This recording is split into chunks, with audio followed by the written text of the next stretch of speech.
Listo. Pues, si les parece bien, lo hacemos en español. Digo, no creo que tenga mucho caso hacerlo en inglés. Hola a todas. Soy Mar del equipo de Code for All y estoy muy emocionada de darles la bienvenida a el Summit 2023. Esta es nuestra cuarta edición. Este es un año que tiene pues mucha importancia para la comunidad de tecnología cívica porque Code for All celebra su 10º aniversario y como ya lo había mencionado, culminamos con pues este cuarto Summit en línea. Si eres una cara familiar o eres una participante por primera vez en nuestros summits, debes de saber que esto es más que un evento, es una convergencia global en la que el equipo base de Code for All, junto con sus 31 miembros, curamos con la intención de pues, celebrar esta unidad dentro de la comunidad de tecnología cívica. Para celebrar nuestro 10º aniversario, la red está lanzando una campaña de crowdfunding y pues le estamos pidiendo a nuestra comunidad que pues si tienen la oportunidad de hacer una donación, por muy simbólica que sea, que la haga. Realmente pues este apoyo es crucial para que podamos seguir teniendo esta unidad y este empoderamiento de la comunidad de tecnología cívica, tanto para la red de Code for All como el Summit, y que podamos seguir contribuyendo a tener estas actividades vivas. Entonces, algunos puntos importantes se unieron a esta sesión que básicamente se titula Diseñando chatbots para hacer más accesibles los derechos humanos, y vamos a estar aprendiendo el proceso de diseño de Socorro Bot, este chatbot que ayuda a las personas a entender cómo responder a una desaparición de personas queridas. También van a aprender cómo fue este proceso y cómo pueden aplicarlo a otros casos de derechos humanos. Esto es una sesión pues interactiva, entonces están invitadas a participar. Lo único que les pedimos es que por favor se muteen cuando no estén participando y pues si quieren decir algo, que puedan utilizar quizás la función de levantar la mano para que Oscar y Alma les puedan dar la palabra. Y pues nuestras panelistas de hoy, estoy muy emocionada de presentarlas. Alma Rangel, que actualmente funge como directora de Codeando México. Codeando México es una organización de la sociedad civil dedicada a impulsar el poder de la tecnología para poder dar respuesta a problemas públicos. En roles previos ha servido como directora de incidencia en la misma organización. Tiene un background profesional muy extenso que recorre desde el sector público, privado, hasta organizaciones no gubernamentales, donde ella pues ha participado activamente en la innovación abierta y la participación de la ciudadanía y diferentes iniciativas. También tenemos aquí a Oscar Hernández, que es un apasionado de la tecnología y está trabajando en la intersección entre el mundo digital y la sociedad. Tiene un interés en lograr que las ciudades sean más humanas y que efectivamente puedan lograr un cambio más positivo. Su trabajo primariamente involucra diseñar y crear soluciones digitales que empoderen a comunidades y así poder mejorar el mundo en el que transitamos. Si tienen alguna pregunta, por favor utilicen el chat o pues nada más alcen la mano para que les puedan dar la palabra. Entonces, muchísimas gracias por estar aquí con nosotras hoy, y Alma, Oscar, el escenario es de ustedes. Muchas gracias, Mer. Perdón si me muteé de repente. Lo que pasa es que justo le contaba a Mer que tuve COVID y todavía tengo un montón de tos. Eh, a Jime ya la conocemos, creo que tanto Mar como Oscar como yo, pero Jime, para darte un poco de contexto, me gustaría que Dani se vuelva a presentar un poquito. ¿Podrías contarnos, Dani, de dónde vienes? Sí, claro, con gusto. Un gusto igual para todos. Un abrazo. Estoy yo como coordinadora del área psicosocial, por lo que sí es un poquito, espero que el lenguaje también sea apropiado. Coordinadora psicosocial en la Fundación Diálogo Diverso en Ecuador. Aquí nosotros en la organización promovemos y protegemos los derechos de la población LGBTIQ+, ecuatoriana, pero también trabajamos con personas en contextos de movilidad humana. Así que es un gusto igual. Listo, muchas gracias, Dani. Va, perfecto. Justo la forma en la que pensamos presentar esto es de una manera muy sencilla y contemplando todo lo que va en el proceso de desarrollar un chatbot, particularmente en el espacio de derechos humanos más allá de la parte técnica. Entonces, me gustaría compartirles pantalla. A ver si puedo ver. Yo creo que sí lo logramos. Y les vamos a ir contando un poco cómo trabajamos nosotros como el tema de chatbots para estos temas específicamente y específicamente con el caso de uso de Socorro, que fue un chatbot que lanzamos hace como un año. Igual ahorita te lo presentamos, Dani, para que sepas como un poco de qué va. Entonces, Mar ya nos presentó, solamente de manera como súper rápida para ti, qué es Codeando México, porque Jimé ya conoce la organización. Codeando es una organización que trabaja utilizando tecnología cívica y datos para resolver problemas públicos.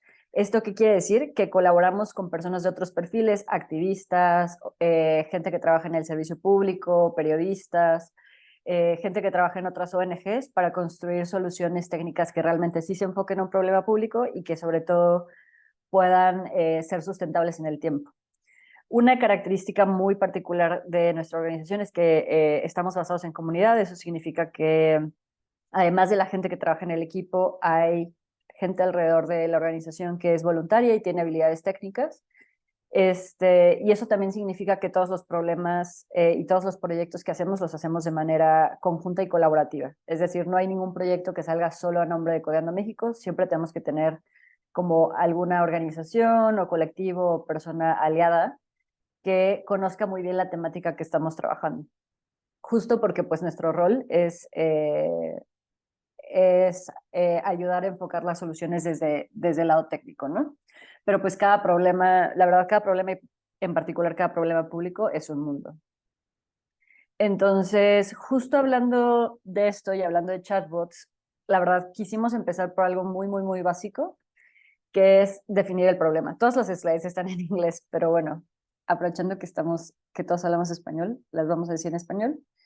La verdad, nosotros cuando damos talleres de tecnología y datos, como que mucha gente se va directo al tema técnico, pero para nosotros el primer paso siempre es definir un problema. Y la verdad luego nos da mucha risa porque yo les digo que el 80% de nuestro trabajo es a veces decirle a la gente que no necesita tecnología y que lo que quiere resolver quizá no necesita ni tecnología ni datos.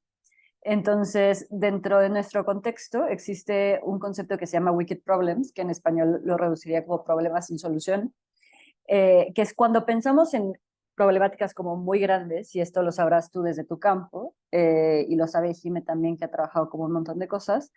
eh, Cuando pensamos en problemas como súper amplios, pues en realidad es muy difícil pensar en soluciones. Y algo que nos pasa a nosotros mucho cuando damos talleres, particularmente de datos, es que hay una parte del taller en la que siempre preguntamos, como, ¿cuáles son los problemas de tu ciudad?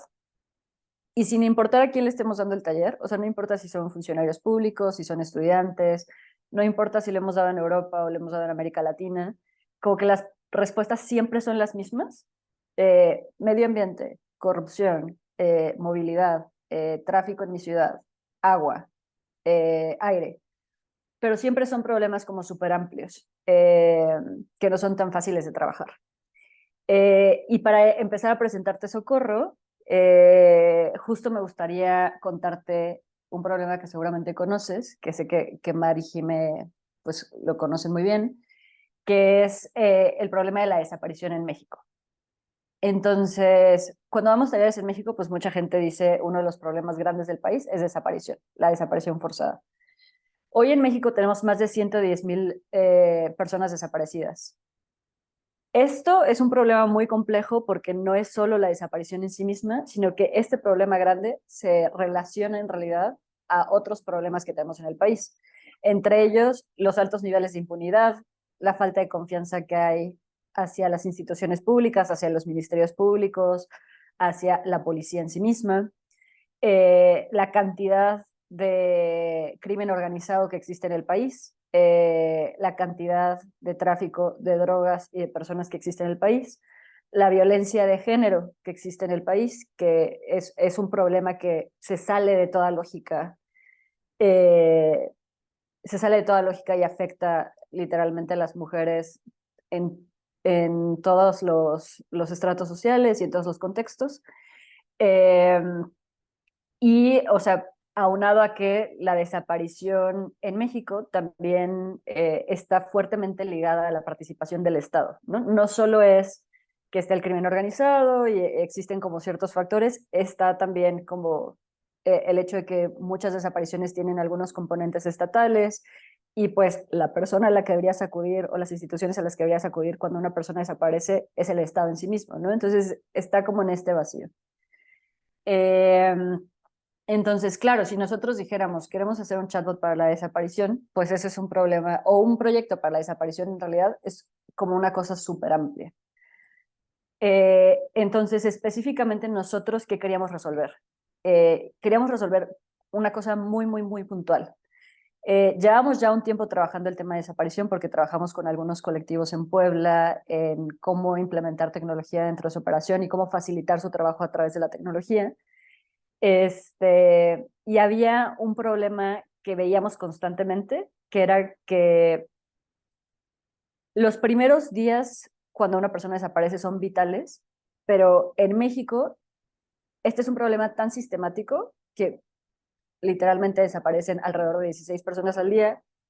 Las personas aún así no saben qué hacer, porque nunca te preparas para una desaparición y tampoco hay información pública puntual que te diga qué es lo que tienes que hacer.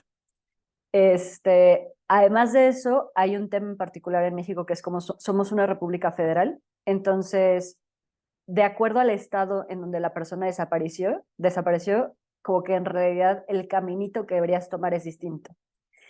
Y cuando nosotros estábamos trabajando con colectivos, lo que veíamos es que constantemente la gente llegaba buscando a los colectivos porque alguien había desaparecido y querían información, pero no todas las personas dentro de los colectivos tenían la misma información. En realidad había como una o dos que tenían información sobre el proceso, que de casualidad eran abogadas, que igual estaban atravesando por una desaparición y pues le entraron como al tema, o de casualidad como que tenían otro tipo de información y conocían un poco más, que eran quienes tenían que acompañar prácticamente todos los casos, pero era súper difícil. Entonces, la mayoría de las veces, uno, las personas no llegaban hasta el colectivo, porque o sea, el teléfono del colectivo no es como que está público en cualquier lado.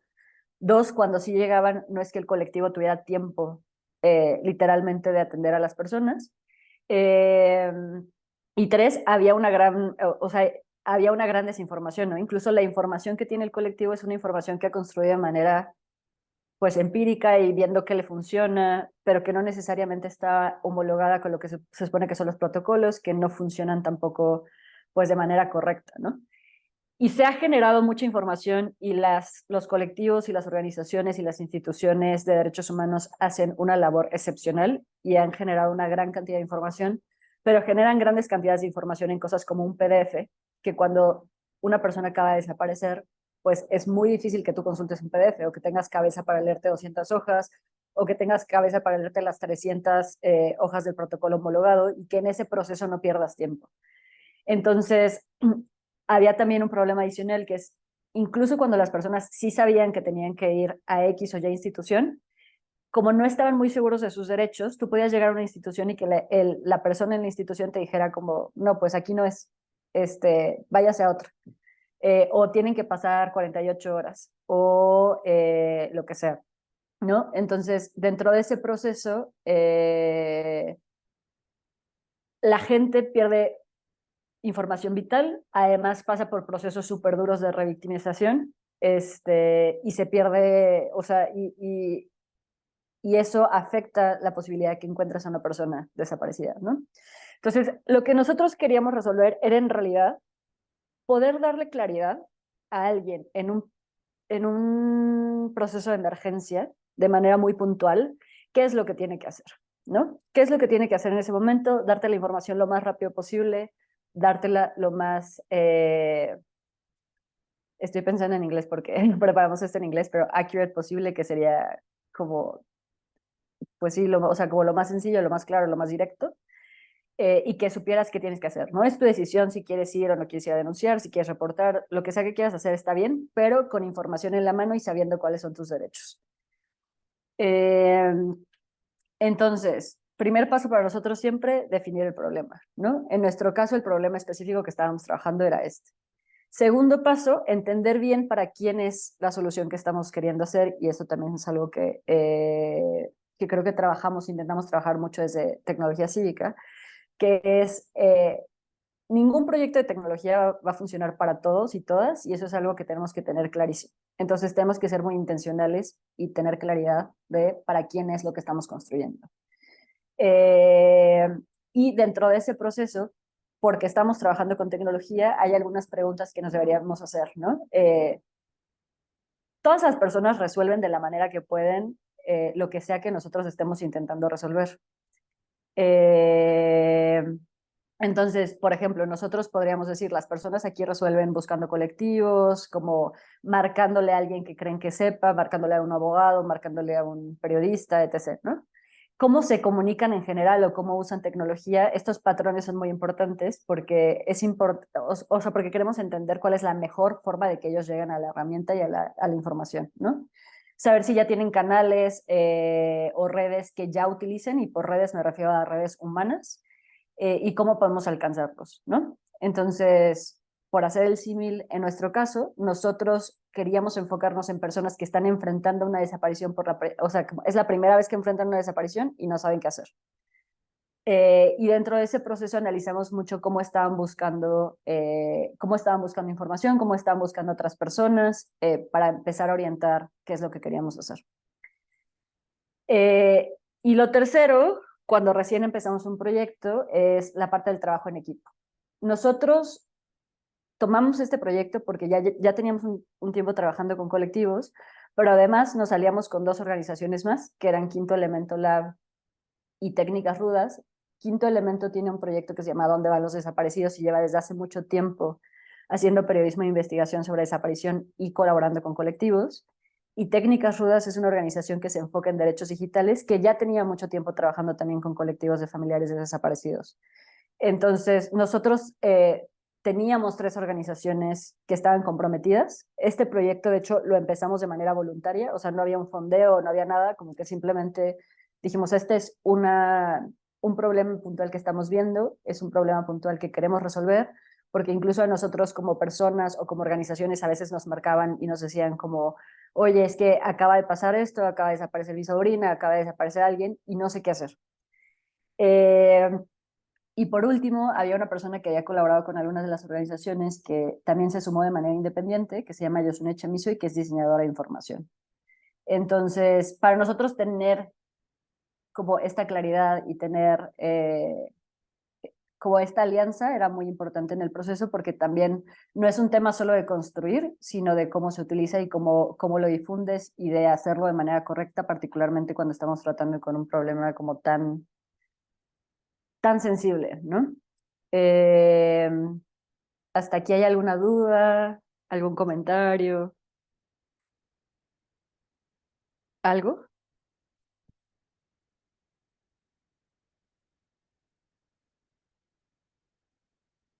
Listo.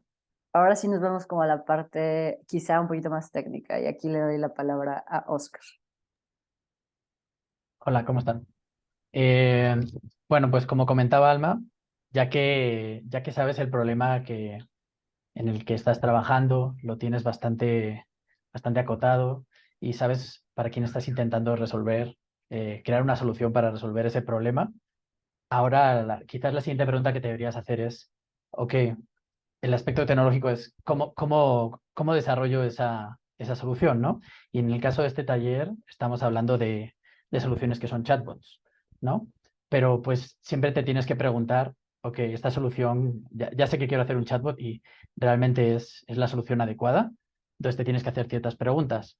Eh, Porque a veces realmente podemos generar soluciones que son factibles, sin necesidad de desarrollar tecnología más sofisticada, ¿no? Entonces, siempre te tienes que plantear esta pregunta, ¿no? Cuando estás desarrollando tecnología, si merece la pena hacer una inversión de tiempo y y de esfuerzo en desarrollarla, o puedo solucionarlo con a lo mejor una solución pues eso, o como le dicen off the shelf, o sea, directamente que ya está hecha y la puedes reutilizar, o que literalmente, pues a lo mejor no necesitas, ¿no? Una solución tecnológica. Y quizás cuando hablamos de chatbots, uno de los motivos por los cuales sí nos serviría un chatbot es quizás que los chatbots funcionan a través de lo que nosotros normalmente conocemos como las aplicaciones de chat, ¿no? Que suelen ser, pues son muy variadas, ¿no? WhatsApp, eh, Telegram, Facebook, pues están en todos lados, ¿no? Hoy en día, pero sobre todo sabemos que hay algunas que ya por defecto están incluso en los teléfonos de las personas, ¿no? Como son los SMS, ¿no? Eso también se podría considerar, ahí también podrías armar un chatbot, ¿no? Entonces, los chatbots, de alguna manera, un motivo para decidirte por usar un chatbot es porque está muy disponible.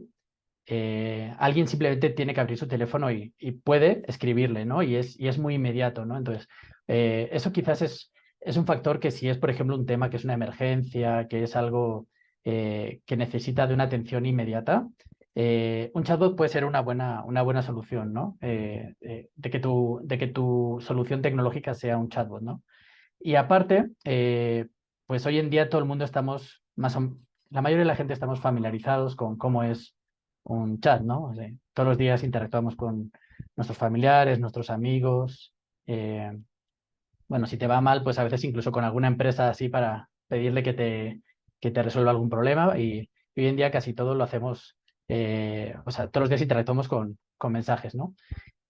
Quizás un par de factores que no son importantes a la hora de usar un chatbot son la escalabilidad y la replicabilidad, porque eso de alguna manera lo podrías cubrir con otras tecnologías, ¿no?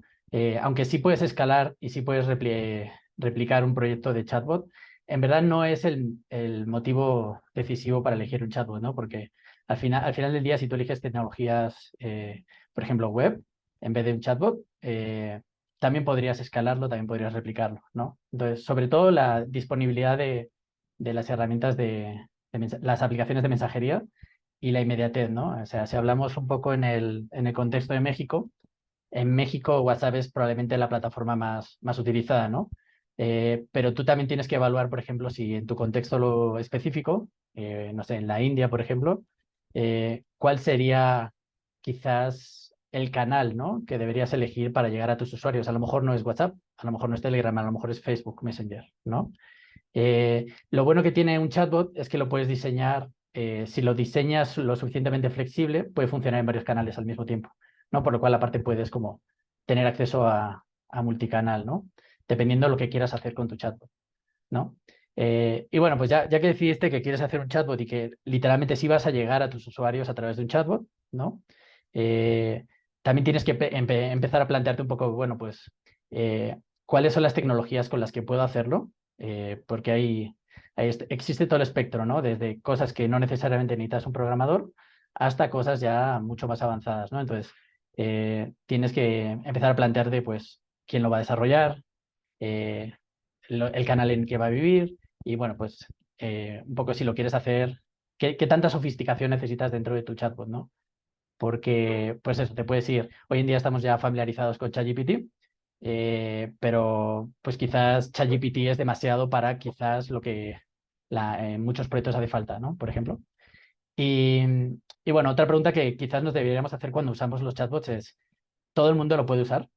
¿No? ¿Cuál es la experiencia de usuario? ¿No? Entonces, estamos seguros de que en general está bastante disponible y que la comunicación es bastante inmediata y que están familiarizados, pero pues también hay que pensar en si realmente lo pueden usar, porque a lo mejor estamos diseñándolo para un grupo de gente que a lo mejor vive en lugares que no hay conexión a Internet, ¿no? Entonces, si no hay conexión a Internet, pues en general tu solución también tiene que considerar eso, ¿no? Entonces, un chatbot a lo mejor no sirve en ese contexto, ¿no? A lo mejor ahí te tienes que ir con SMS, por ejemplo, que los SMS sí tienen como más, ¿qué sería? Están más distribuidos, ¿no? Es una tecnología, pues, que existe desde hace muchísimo, ¿no?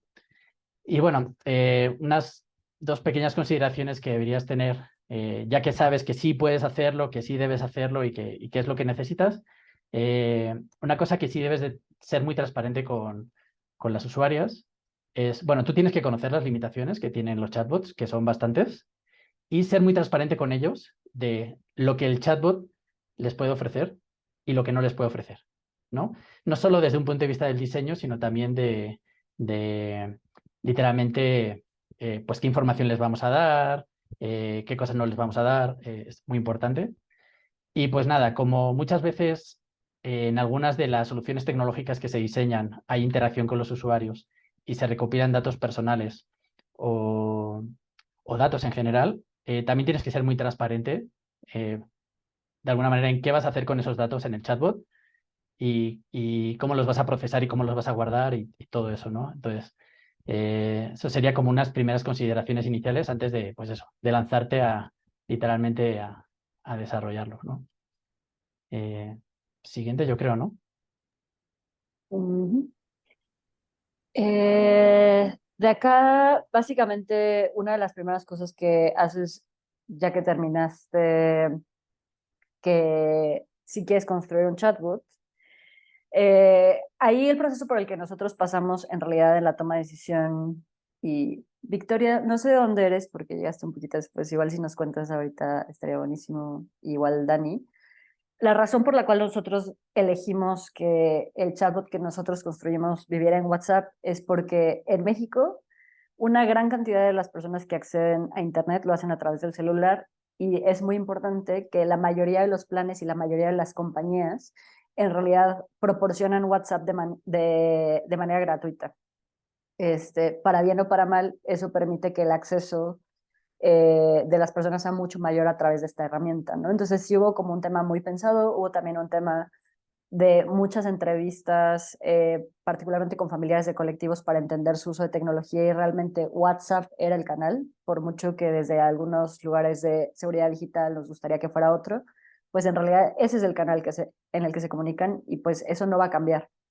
Entonces se tomó la decisión de hacer el chatbot en WhatsApp. Ahorita un poquito más adelante les vamos a hablar del tema de costos, porque también este es un tema que creo que preocupa mucho cuando estamos construyendo chatbots, particularmente si utilizan WhatsApp.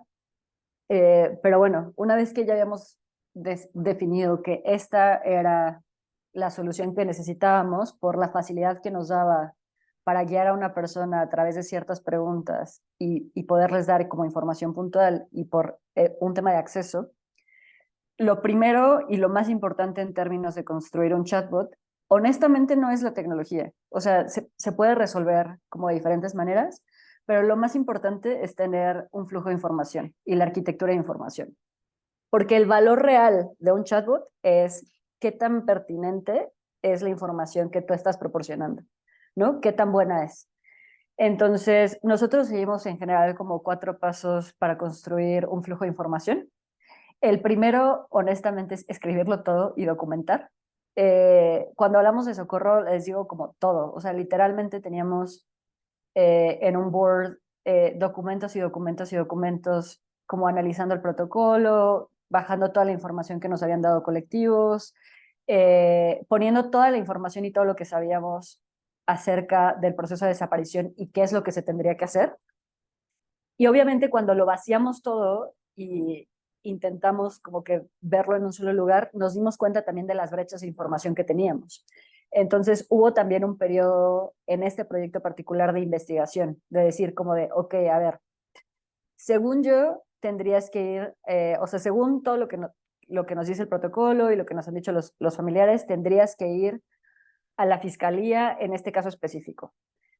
Pero hablábamos con la fiscalía o revisábamos otros documentos y decían que en realidad tenías que ir a otro lugar, ¿no? Entonces tuvimos que tener eh, entrevistas extensas con gente de la fiscalía, con gente de la Comisión Nacional de Búsqueda, que es una figura que existe en México, que no es una fiscalía, que es técnicamente una institución que te tendría que ayudar a buscar.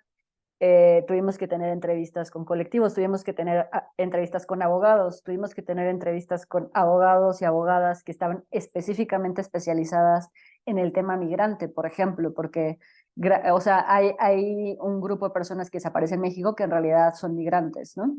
Tuvimos que tener entrevistas con personas especializadas en género o en niñas, niños y adolescentes, porque también esos casos son distintos y el tipo de protocolos que se aplican en esos casos son distintos y entonces, por ende, también lo que tienes que preguntar y llevar ante una fiscalía es distinto, ¿no? Entonces ese fue el primer paso, como literalmente vaciar toda la información que teníamos y como intentar verla toda en un solo lugar. Lo segundo fue sistematizar. Entonces, identificamos cuál era la lógica de todo lo que teníamos, ¿no? La lógica del camino por el que pasa una persona para poder reportar o denunciar o procesar una desaparición tenía que ver, por todo lo que vimos en papel, con 5 cosas en particular. Uno, dónde había desaparecido la persona, porque en México, dónde desaparece una persona cambia la institución a la que tienes que ir o las principales personas que te pueden ayudar. No me refiero a que no lo cambien en el sentido del MP, pero se han creado fiscalías especializadas o instituciones especializadas que te ayudan con estos casos específicos y son distintas en cada estado. Cambia la comisión estatal de búsqueda a la que tienes que ir, obviamente. Entonces, como el primer paso era como dónde desapareció la persona. Y también, como somos una república federal, si la persona desapareció en Colima, que es un estado acá, y yo la reporté en la Ciudad de México, ahí hay un problema administrativo porque la Ciudad de México no tiene la capacidad de buscar a la persona. Y entonces hay todo un proceso en donde se pierden muchos casos de que la Ciudad de México le tiene que mandar el caso a Colima, ¿no? Y tú tienes que darle seguimiento en realidad con Colima. Entonces, el lugar era muy importante. Después, 3 características particulares de la persona, que eran su edad, o sea, si la persona es menor de edad o un adulto mayor, hay protocolos distintos. Su género, si la persona es mujer, hay un protocolo distinto. Y su estatus migratorio, o sea, si la persona iba pasando o estaba en tránsito por México, hay mecanismos especiales que ayudan a la búsqueda. Y lo otro también es que la persona que está buscando a quien va pasando por México es distinta. O sea, alguien está buscando desde Guatemala o está buscando desde El Salvador y también hay mecanismos e instituciones desde ese lugar que se pueden como aprovechar y utilizar. Entonces, eran esas 3 y había una cuarta, porque había una quinta que también es muy importante, que es si el Estado participó. Porque si el Estado participa, entonces la lógica también de reporte y denuncia es distinta. Entonces nosotros sistematizamos o le pusimos lógica a toda la información trazando ese camino, ¿no? Trazando el camino de, ok, ¿qué necesitamos saber del caso para identificar a dónde tiene que llegar la persona físicamente o dónde puede levantar un reporte, etc. El tercer punto es editar. No saben la cantidad de cosas que nosotros teníamos que obviamente no caben en un chatbot porque la cantidad de información que puedes proporcionar a través de un chatbot es limitada. Entonces, de verdad teníamos que decir como de qué es lo más importante y con qué se tienen que ir. Y hubo un proceso como fuerte de edición en ese proceso, ¿no? Y cuarto, o sea, cómo convertimos todo esto en una conversación y cómo lo personalizamos. También este es un tema como súper sensible, entonces había como un tema importante del lenguaje que les contaremos como un poquito más adelante, pero básicamente seguimos esos 4 pasos. Hubo un punto, de hecho, en el que tuvimos la necesidad de verlo todo tan físicamente que tenerlo en digital no era suficiente. Y entonces literalmente imprimíamos toda la información y necesitábamos verla en una pared para identificar dónde, porque era la única manera en la que podíamos visualizarla de manera completa, ¿no? Entonces, para nosotros esos procesos fuera de línea y esos procesos de trabajar en equipo y de rebotar ciertas cosas ayudaron un montón. Porque de repente cuando estás viendo una pantalla, en realidad es muy difícil entender como un flujo completo. No estamos hechos para eso. O sea, las pantallas son algo muy nuevo en nuestras vidas y entonces verlo físicamente y verlo impreso nos ayudaba mucho a entender dónde estaban como los gaps como equipo, ¿no? Ahora sí, voy a hacer como una pausa chiquitita y le voy a preguntar a Victoria, a Jimé y a Dani si tienen como alguna duda. Ya, tal vez así Victoria nos puede contar de dónde viene.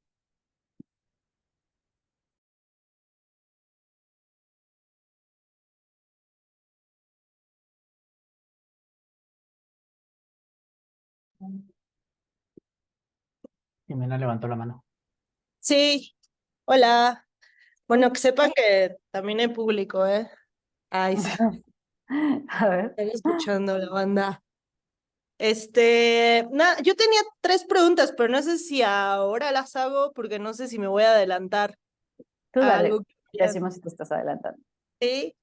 Bueno, la primera era si a un año como del lanzamiento de Socorro, han ustedes como recibido feedback de las y los usuarios? O sea, ¿cómo ven esta parte de retroalimentación, sobre todo las personas que lo utilizan? Sí, en general si algo, por ejemplo, no está funcionando, se cae, pues nos avisan. También porque la forma en la que nosotros empezamos a distribuir el bot fue a través de colectivos. Y Ok, los mismos colectivos, de hecho, han agarrado la herramienta y la han empezado a utilizar para hacer pedagogía de derechos. O sea, ellos de repente dan talleres y dicen como de, oigan, a ver, vamos a como hacer un caso ficticio y como que vayamos a través del proceso de qué tendrían que hacer, ¿no? ok, Entonces, en general, sí nos han dicho como de, oye, esto no está funcionando y nos mandan como la cosa correcta o nos van diciendo más o menos cómo funciona el flujo, pero una de las cosas que queremos implementar, de hecho, ya es como una forma más sistematizada para hacerlo, porque en realidad quien nos da ahorita retroalimentación son las personas con las que hemos trabajado a través del proyecto y debería ya, haber como un espacio público en donde cualquiera pueda decir como de, oye, esto no está funcionando, ¿no? claro, Sí, entonces sí. súper. La otra, bueno, de una vez, o sea, ¿cómo enfrentan el reto de actualizar la información de esta etapa como de, o sea, que entiendo que es como una fase de orientación, de guía, cuando no sabes qué hacer, pero también es información como que está en constante, no sé, como cambio, sobre todo instancias, gente a la que te puedas acercar, la rotación, o sea, tienen alguna como, no sé, comunidad del mismo codeando, ¿no? Que esté como de alguna manera también levantando la mano para actualizar la data. Sí, o sea, cuando se generó la data por primera vez, de hecho no existía. Entonces, literalmente se tuvo que levantar por primera vez y marcábamos por teléfono y buscábamos como que el lugar existiera en Google Maps, o sea, como ese tipo de cosas.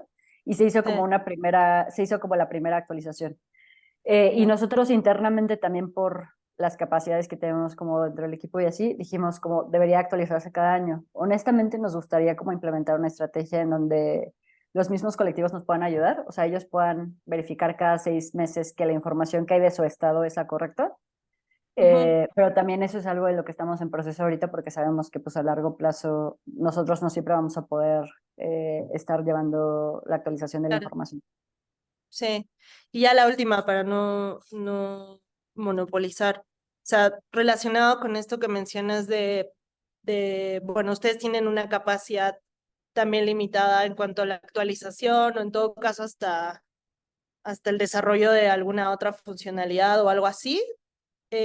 O sea, cuál han pensado o cuál es como, en todo caso, un modelo de sostenibilidad para este tipo de proyectos que son Ok, complicados de sostener?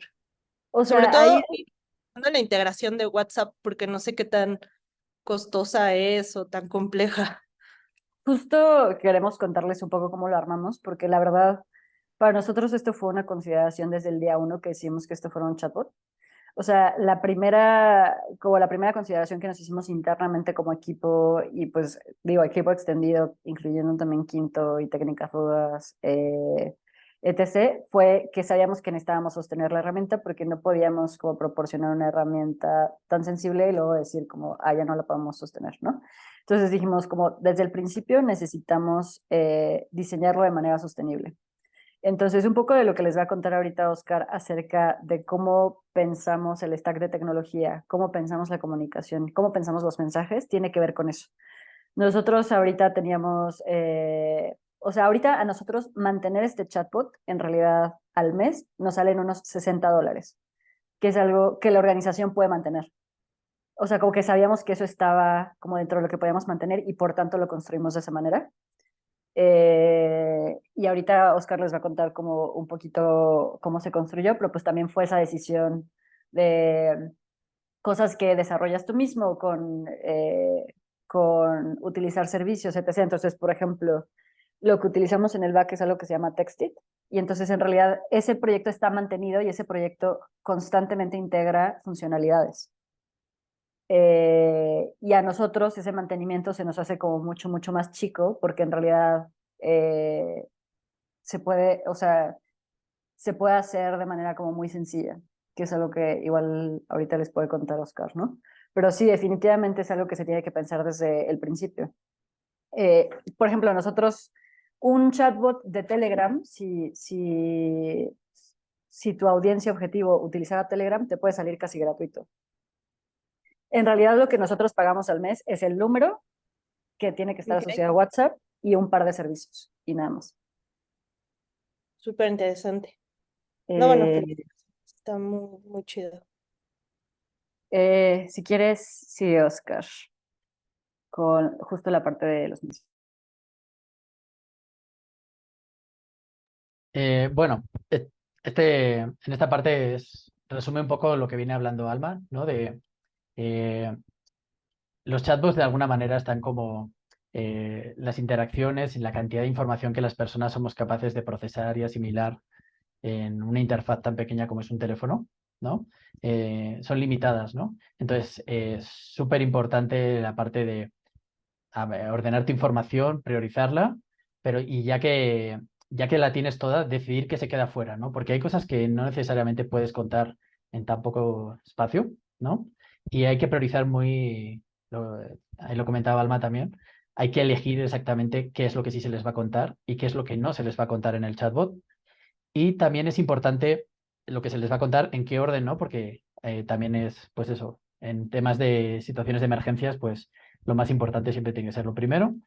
Y una pequeña consideración que nosotros tuvimos a la hora de diseñar el chatbot es qué tan largos pueden ser los mensajes que les mostramos en las pantallas, ¿no? Porque independientemente de que haya gente con teléfonos más grandes y más pequeños, si tienen que hacer mucho scroll para consumir el último mensaje, no es, no es ideal, ¿no? Entonces también es importante fraccionar la información en fragmentos accesibles.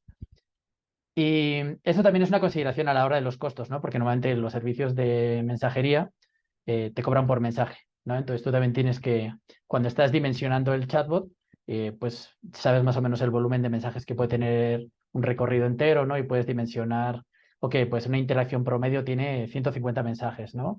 Entonces yo puedo saber más o menos cuánto me cuesta en promedio una interacción con una usuaria. Eh, y bueno, independientemente del servicio en el que lo hagas, ¿no? Porque es bueno dimensionar un poco cuántos mensajes necesitas para ofrecer el servicio, ¿no? Y pues todo lo que se queda fuera, igualmente nosotros consideramos que es importante que esté disponible, pero a lo mejor que lo puedan consultar en fuentes externas, ¿no? Nosotros como parte de Socorro, en este caso, diseñamos una página web en la que ya ponemos muchas más cosas, muchas más referencias, muchas más fuentes, y en la que puedes tener una interacción más calmada y más, en la que puedes descargar los recursos y puedes consultarlos a tu ritmo, ¿no? Mientras que en el chatbot, sobre todo priorizamos lo que es más importante en ese momento, ¿no? Lo que es más importante porque es urgente, ¿no? Entonces simplemente esa parte. Sobre todo porque, bueno, aparte, el hecho de que sea en un teléfono móvil, tampoco es como que podamos...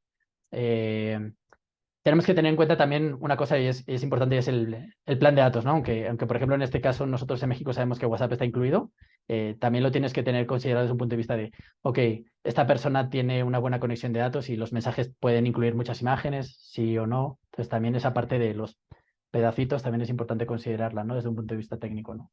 De qué es lo que le estás enviando, cuánto volumen de datos. Sí, o sea, una de las cosas que decía Oscar, y solo para aclararla, a ver, un chatbot específicamente en WhatsApp, que es el principal canal, eh, y... ay, hola Victoria, ahorita contestes.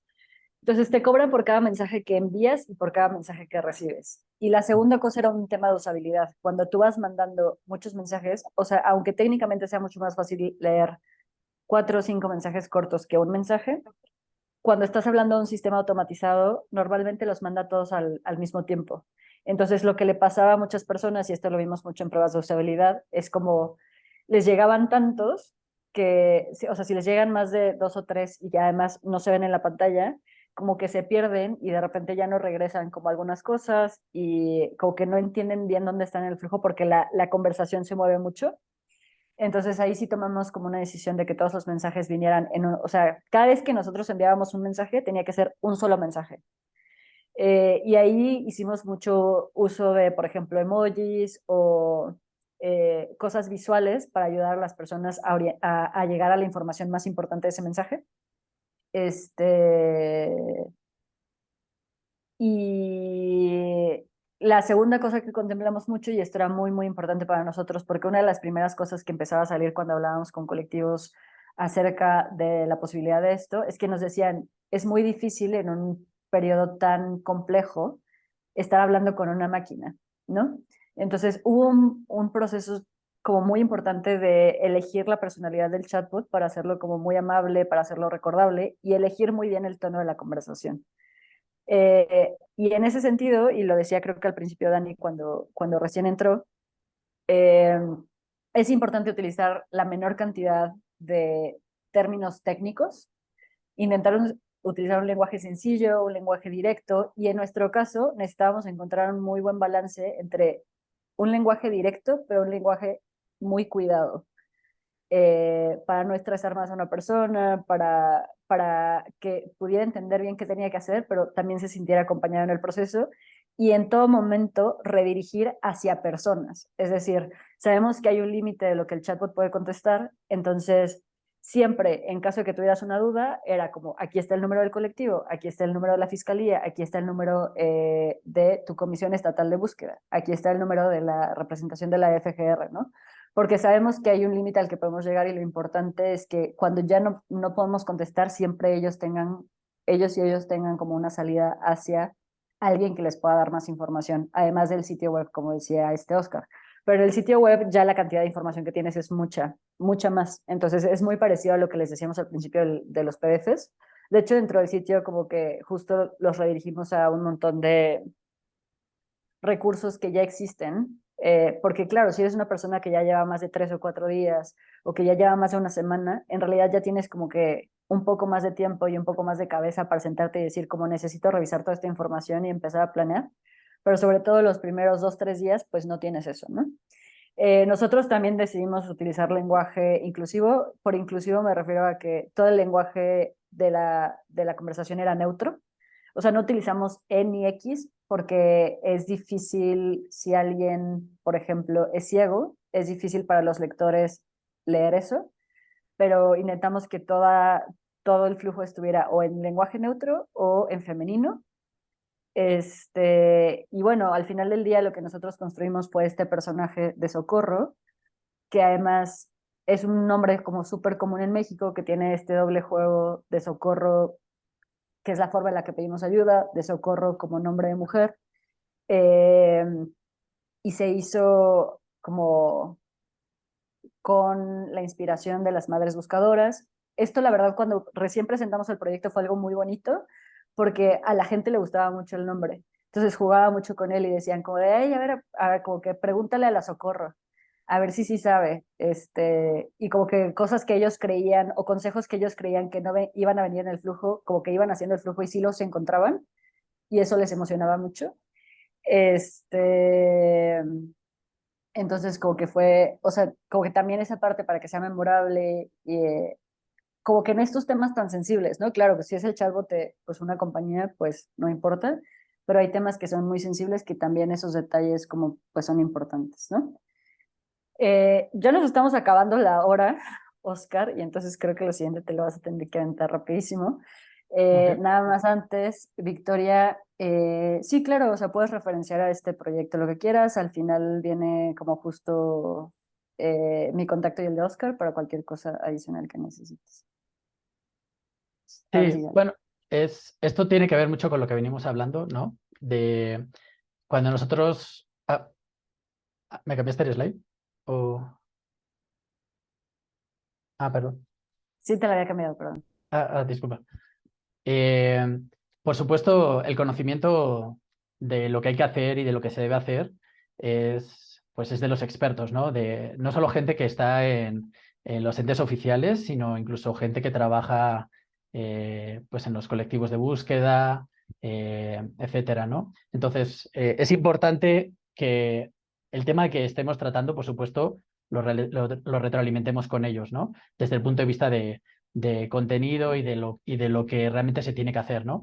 Pero aparte, cuando diseñas un chatbot, en general tienes que pensar un poco el usuario final, ¿en qué espectro se va a mover? O sea, si tu usuario final, por ejemplo, es una persona que sabe mucho de un tema, pues puedes diseñarlo de cierta manera, pero si al final del día la persona a la que te vas a dirigir es el público en general, entonces justo el lenguaje tiene que... Hay cosas que pues no puedes dejar de llamarlas por su nombre, ¿no? Una fiscalía es una fiscalía, ¿no? Pero el lenguaje sí tiene que ser un lenguaje entendible por la gran mayoría de personas.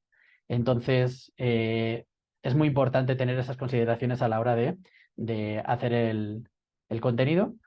Y en lo que creemos que es todavía más importante es, ok, hemos hecho esto, ahora qué tal funciona, ¿no? Entonces, a la hora de probarlo, es importante recibir retroalimentación, tanto de la gente que nos ayudó a construirlo desde un punto de vista del expertise, como a usuarios de todos los niveles, ¿no? Tanto gente que a lo mejor ya tiene experiencia porque desapareció una persona, o gente que nunca ha pasado por esa situación y recabar este feedback es súper importante para luego justo ajustar de nuevo tanto el contenido como a lo mejor el flujo, ¿no? Entonces el feedback es súper importante, ¿no? Entonces, simplemente eso. Si quieres pasamos a la Sí, siguiente. y aquí nada más, también en esta medida, pues piensen en sus usuarios. Nosotros hicimos pruebas, como dice Oscar, con expertos y profesionales. O sea, cuando decimos expertos es como, por ejemplo, esto, ¿no? Abogados, oficiales públicos, profesionales, es gente que ya conoce el tema de la desaparición, se entiende bien esto, pero también hicimos muchas pruebas de usabilidad con usuarios casuales y dentro de los usuarios casuales nos aseguramos de cruzar edad y género, es decir, estábamos haciendo pruebas de usabilidad con personas que tenían 60 años y también con personas que tenían 20, eh, porque pues en este caso y en el caso de este proyecto era importante. Sí, incluso les escribimos a amigos que teníamos en Centroamérica, también para que probarlo con gente de otro país, ¿no? Que quizás no conoce México, de hecho, porque parte del público objetivo eran migrantes, de hecho. Pues si quieres, como dices que tenemos poco tiempo, podemos verlas rápidamente. Uh-huh. Yo creo que quizá nada más la de arquitectura estaría bien. ¿Sí? Pues esto, sí. Bueno, en verdad esto es muy rápido. A la hora de diseñar, de hacer la parte técnica de un chatbot, en verdad hoy en día existen demasiadas posibilidades.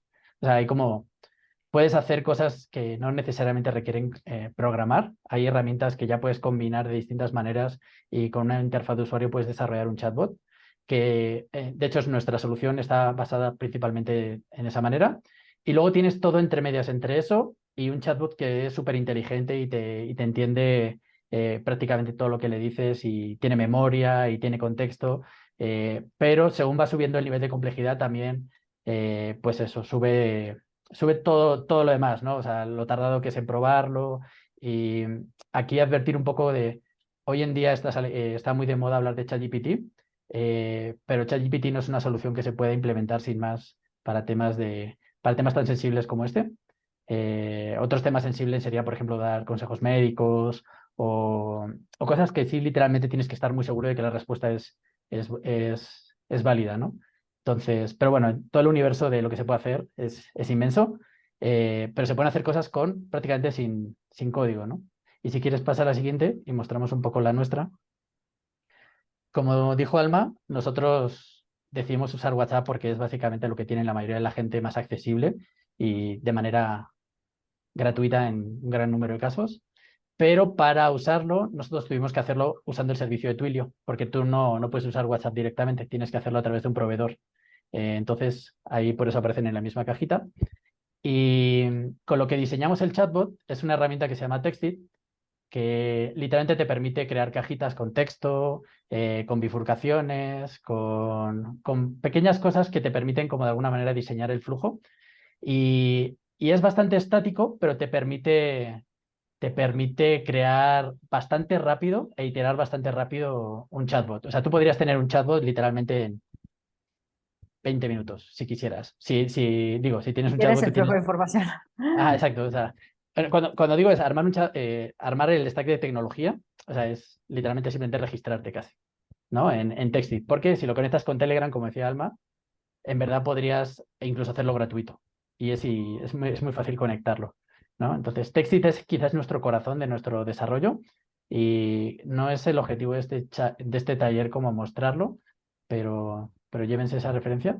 Y en nuestro caso, aparte, nosotros teníamos toda la información, la teníamos sistematizada en Airtable, que es como un Excel en línea, y de alguna manera esa información la hemos ido actualizando, como preguntaba Jimena, verificando en esa base de datos y la conectamos con Textit para poderla enviar, ¿no? Entonces, este es nuestro stack de tecnología específico de Socorro, pero en verdad existen todas las posibilidades hoy en día de, en vez de Textit, podría ser otra cosa, ¿no? Simplemente. También aquí nada más una consideración muy importante. Nosotros estábamos hablando de un tema muy complejo, entonces hubo una decisión consciente muy al principio del proyecto de no pedir nada de datos personales. No se piden nada de datos personales de la persona, no se piden nada de datos personales del caso en sí mismo, o sea, las preguntas se hacen como justo de manera muy general para que nadie sea identificable. También porque sabemos que nada es 100% seguro y que en México esto se utiliza para prácticamente extorsionar también a los familiares. Entonces no queríamos que esa información existiera siquiera. Eh, la razón también por la cual utilizamos Airtable es porque como es como un Excel, cualquiera podía tener acceso. Y las personas con las que estábamos trabajando para construir esta herramienta eran periodistas. Entonces queríamos que ellos también pudieran tener acceso, pudieran verificar información y también pudiera haber como una gobernanza compartida del proyecto. Eh, También desde el lado técnico, ¿no? Eh, Aquí voy a dejar de compartir porque honestamente ya nos pasamos del tiempo. No sé, Dani, si tienes alguna pregunta o Victoria, igual como sea, y como les contamos, acá les dejamos como nuestros correos, cualquier cosa que tengan dudas o preguntas adicionales después de esto nos pueden escribir, pero pues cuéntenos si ahorita hay alguna pregunta que les podamos contestar.